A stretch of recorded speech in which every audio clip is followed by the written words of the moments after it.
The first lesson is in Genesis chapter 32, 22 through 32.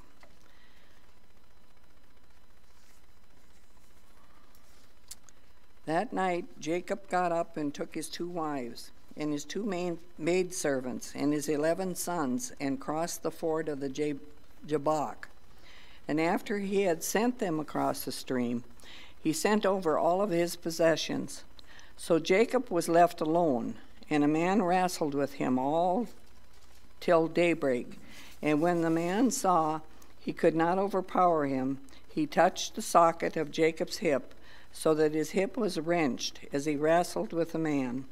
Then the man said, "Let me go, for it is daybreak." But Jacob replied, "I will not let you go unless you bless me."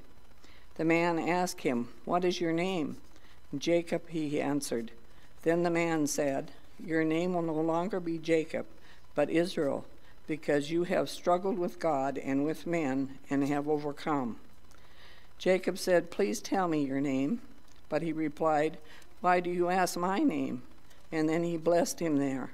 So Jacob called the place Peniel, saying, "It is because I saw God face to face, and yet my life was spared."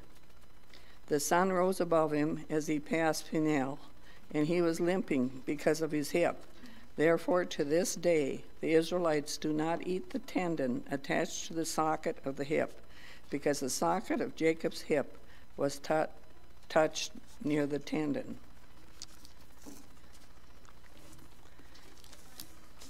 And the second lesson is in Acts 13.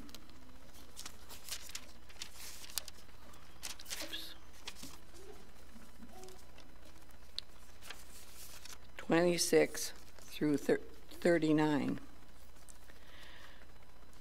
Brothers, children of Abraham, and you God-fearing Gentiles, it is to us that this message of salvation has been sent.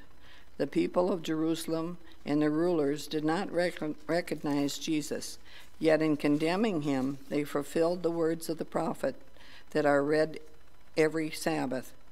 Though you found no proper ground for a death sentence, they asked Pilate to have him executed.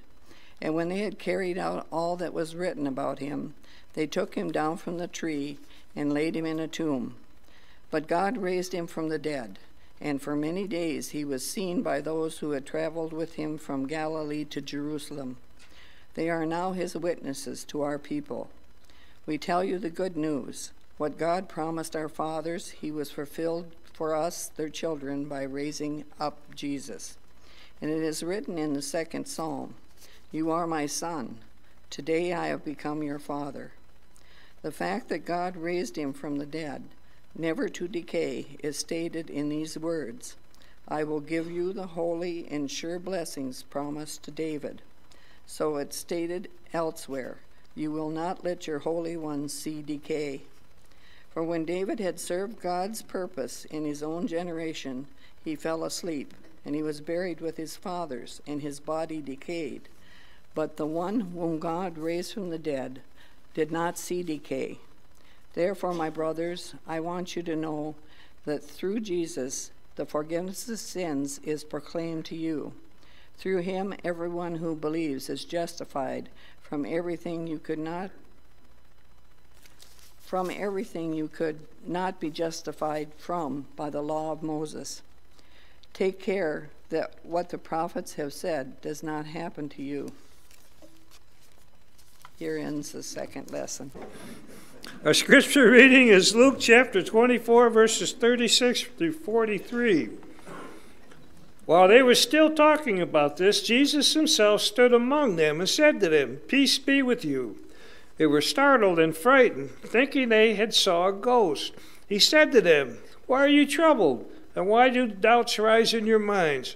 Look at my hands and my feet. It is I myself. Touch me and see. A ghost does not have flesh and bones, as you see I have." When he had said this, he showed them his hands and feet. And while they still did not believe it because of joy and amazement, he asked them, "Do you have anything here to eat?" And they gave him a piece of broiled fish, and he took it and ate it in their presence. Here ends our gospel reading for today. You may be seated.